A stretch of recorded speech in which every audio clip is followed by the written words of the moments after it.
ಇವತ್ತೇನು ಜಾತಿ ಸಮೀಕ್ಷೆ ನಡೀತಾ ಇದೆ. ನಿಜವಾಗಿ ಹೇಳ್ಬೇಕಂದ್ರೆ ಈ ಜಾತಿ ಸಮೀಕ್ಷೆ ಅಥವಾ ಜನಗಣತಿ ಕೇಂದ್ರ ಸರ್ಕಾರದ ಅಧಿಕಾರ, ರಾಜ್ಯ ಸರ್ಕಾರ ಮಾಡಿದೆ, ಅದಕ್ಕೆ ಯಾರು ಅಬ್ಜೆಕ್ಷನ್ ಮಾಡಲಿಲ್ಲ. ಈಗ ಮಾನ್ಯ ಖಂಡ್ರೆ ಅವರು ಇದ್ದಾರೆ. ಇವತ್ತು ಯಾರು ರಾಜಕೀಯ ಪಕ್ಷದವರು ಗೊಂದಲ ಆಗಬಾರ್ದು ಅಂತ ಹೇಳಕತ್ತೀವಿ ನಾವು. ಈ ಸಮೀಕ್ಷೆ ಮಾಡುವಾಗ ಯಾವುದೇ ಗೊಂದಲ ಆಗಬಾರ್ದು, ಜಾತಿಗಳಲ್ಲಿ ಸಂಘರ್ಷ ಆಗಬಾರ್ದು ಅನ್ನುವಂಥದ್ದು ಮಾತು ನಾವು ಹೇಳಿದ ಹೊರತು ಬೇರೆ ಯಾವುದೂ ಇಲ್ಲ.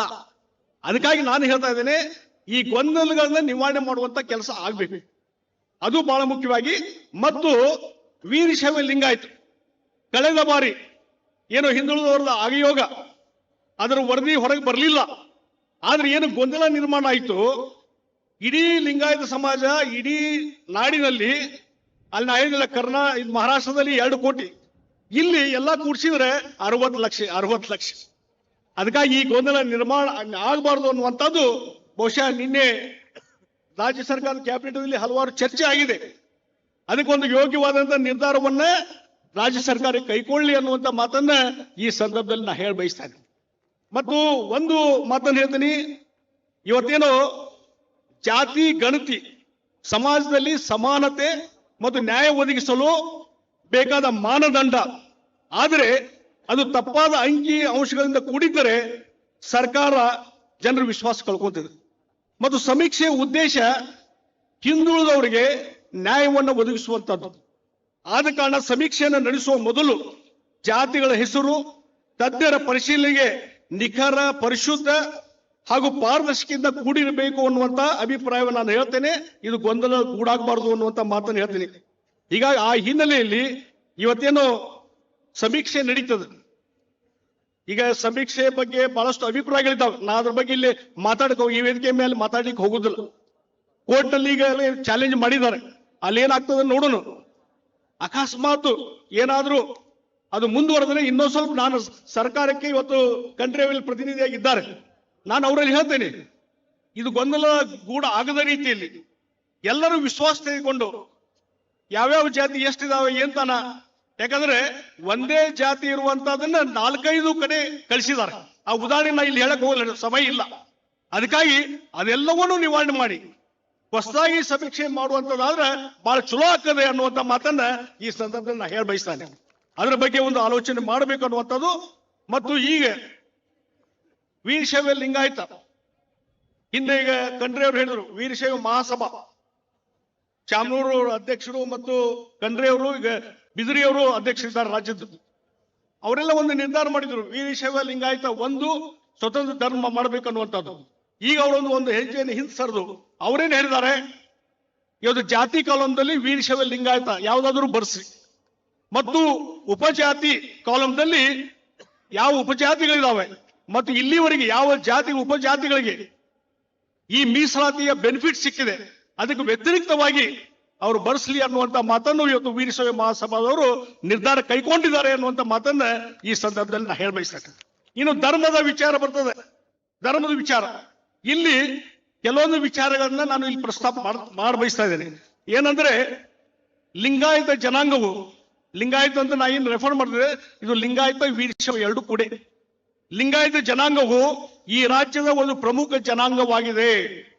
ಕಾನೂನು ಪ್ರಕಾರ ಇಂದಿಗೂ ಲಿಂಗಾಯತ ಜನಾಂಗವು ಹಿಂದೂ ಧರ್ಮದ ಭಾಗವಾಗಿದೆ. ಲಿಂಗಾಯತ ಜನಾಂಗವು ಸನಾತನ ಹಿಂದೂ ಧರ್ಮದಲ್ಲಿರುವ ಪ್ರತಿಯೊಂದು ವೃತ್ತಿ ಮಾಡುವಂತ ಎಲ್ಲ ಜಾತಿಗಳನ್ನ ಒಳಗೊಂಡಿದೆ. ಮಹಾತ್ಮ ಬಸವೇಶ್ವರರು ಮತ್ತು ಅವರ ಸಮಕಾಲೀನ ಶರಣರು ಪ್ರತಿಪಾದಿಸಿದ ಸಮಾನತೆಯ ತತ್ವಗಳನ್ನು ಒಪ್ಪಿ ಹಿಂದೂ ಧರ್ಮದ ಎಲ್ಲ ಜಾತಿಗಳ ಜನರು ಲಿಂಗಾಯತರಾಗಿದ್ದಾರೆ.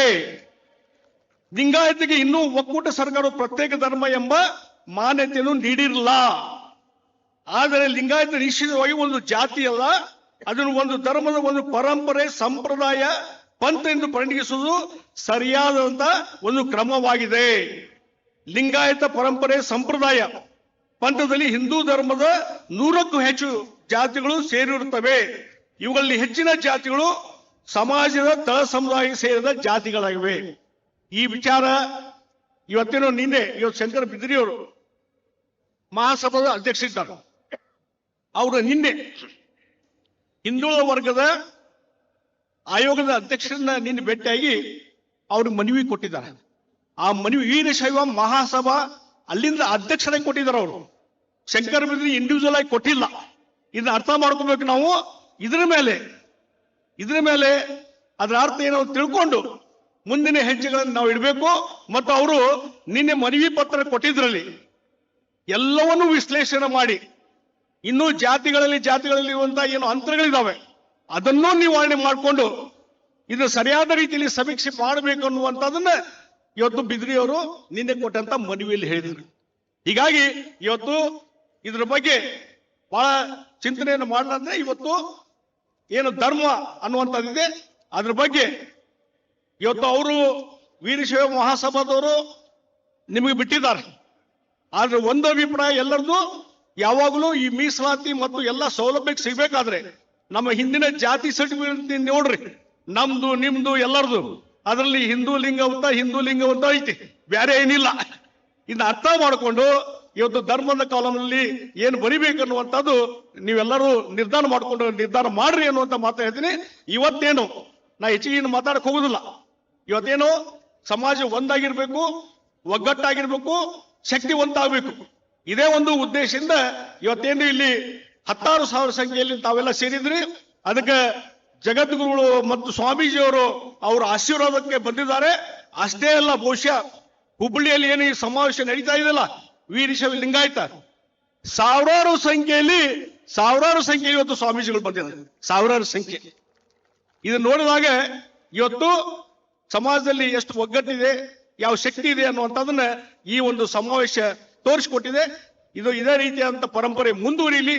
ಮತ್ತು ಸಮಾಜದಲ್ಲಿ ಯಾವ ಕೆಳವರ್ಗ ಇದ್ದಾವೆ, ಮತ್ತೊಂದಿದ್ದಾವೆ, ನಾವು ಒಂದೇ ಒಂದು ಹೇಳುವಂತದ್ದು ಮಹಾಸಭಾದವರಿಗೆ, ವೀರಶೈವ ಲಿಂಗಾಯತ ಮಹಾಸಭಾ ಹೇಳುವಂತದ್ದು, ಇವತ್ತು ಹಡಪದ ಸಮಾಜ ಇರ್ಬೋದು, ಕುರುಬ ಸಮಾಜ ಇರ್ಬೋದು, ಇನ್ನಿತರ ಹಿಂದುಳು ಕುಂಬಾರರು ಇರ್ಬೋದು, ಇವೆಲ್ಲರನ್ನೂ ಸಹಿತ